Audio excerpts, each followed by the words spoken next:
He's the reigning Everest champ. He's now etched his name in history, recording his 18th straight victory in Hong Kong. And of course, he did it in a record time at Sha Tin to boot. We are talking about Ying Rising. His jockey, Zac Purton, joins us now, coffee in hand. Good morning. Lovely to see you, Zac.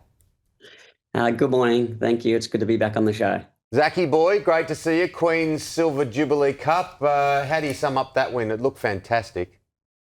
Yeah, it was as pleasant to ride in as it was to watch, I suppose. I only had one instruction from David Hayes when I went out there, and he said that was to push him right to the line because I've been sitting up on him a little bit recently. He said he wanted to see how strong he could run the 1400 out, and he also wanted me to try and break the track record if that scenario set up. And when co-partner Prance rolled along like he did, I felt like we were going quick enough to try and challenge the time anyway, so I let him go and we put another track record in the bag as well.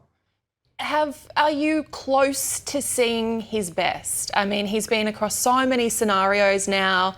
Obviously, we saw him out here for the Everest, but do you think from where you're sitting, he's even close to it? Yeah, no, I do now. After that win on the weekend, I felt like I sort of started to feel where his ceiling was really at. It's crazy to think that he could be any better than that, and he doesn't need to be. What he's doing is obviously enough. But I think we're really starting to see what he's made of now. And since he's come back from Australia from the Everest, he's just gone to another level again. It's like he went down there a little bit of a boy. He enjoyed his time down there at Canterbury amongst the birds and on his own in the great fresh air that we have down there, and he's come back a real beast. So it's been great to be a part of. It's been a great journey. It's been a great part of my career and my life, and I'm really enjoying it. Well, we had a very unique opportunity last year to bring the two one-hour shows of Hong Kong, Racing Dreams Hong Kong, and lots of people loved it because it's such a great story to tell. This elevates it even more when you've got a champion, doesn't it? We're talking about Autumn Glow, not a champion yet, but champion racehorses just add a silver lining to an already great story. They do, and it's not just the country that they're from. Globally, everyone starts to tune in to watch these horses as they are with Autumn Glow now. I do it myself. When you have a superstar around the world, a real elite horse, Forever Young from Japan at the moment, wherever he goes, I tune in to watch him. These horses are very special. They're very hard to find. And to be associated with one is even better, but it's great for the city. They really get behind him. They come out in droves to see him race there last weekend. And everywhere you go, it doesn't matter if it's a restaurant, the golf course, shops around town, everyone knows who Ying Rising is, and they're all very proud of him, and he's got a very big support base. It's pretty special to see. I suppose the question on everyone's lips is, where do you go with him now? What's next? Is there more travel? And of course, Everest 2026, can we get you back? We'll be coming back. You can guarantee that, definitely. So he's going to drop from 1400, which he raced over on the weekend, back to 1200 at the beginning of April in a Group 2. So he'll give a little bit of weight away to his opposition in that race. And then he'll run on Champions Day towards the end of April. And then that'll be it for this season. He'll only have the two more runs. We'll put him away. He'll go up to Chongfa, have a nice freshen up, little bit of a break. And then when the tracks reopen towards the end of July, he'll start working again and get ready to run an opening day, which will be the second Sunday in September, I think. It's usually always the second Sunday in September.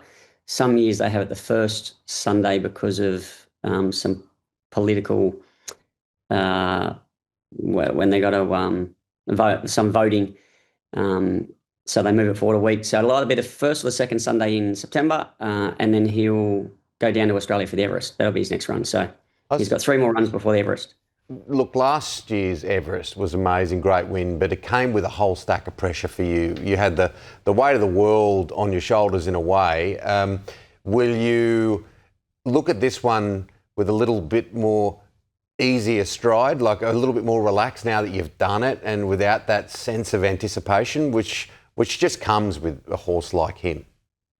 Yeah, I think it'll have two feelings. One, we've been there, we've done it. Hopefully he's a bit more familiar in the environment and he can settle in a bit better than what he did last time. He was a bit fresh for the barrier trial and he cooked himself a little bit before it. And now that he's been through that process, hopefully he's going to be a better behaved horse this time. But we know that he handles Randwick, he handles the track, the surface. He's seen the crowd, the parade ring. He's been through all of that. So I'm hopeful that he's going to handle himself even better next time we go down. And yeah, there's still going to be pressure, of course. Every time he races now, there's pressure, and there's going to be even more pressure after what he's done in the last 6-12 months, and with the promising horses that they have coming through there in Australia. Some of the horses he raced against last year want another crack at him, and the new ones coming through want to see where they're at as well. So there's going to be pressure. It'll feel like it did last year, and let's just hope that we can have another day where the weather is good, the track is good, and then we can see him at his best. And I know that he'll be hoping that the Roosters are also top ranked that time of year. Zac, he was a big rooster. Thanks for that. Lovely to see you, Zac. Thank you so much for taking the time to talk to us. Fingers crossed we get to see you in the autumn, although I hear that may not happen. But otherwise, bring it on. Bring on the Everest. Yeah, well, I'm always only ever a phone call away. So if anyone's got anything worth riding and Timmy's got Kryptonic. Come down. Timmy's they know got where Kryptonic. to find me. I can't really get you on Exactly. Kryptonic in the last in Newcastle. But all right, we'll talk All right, soon. good buddy. luck with it. Thanks, mate. Thank you.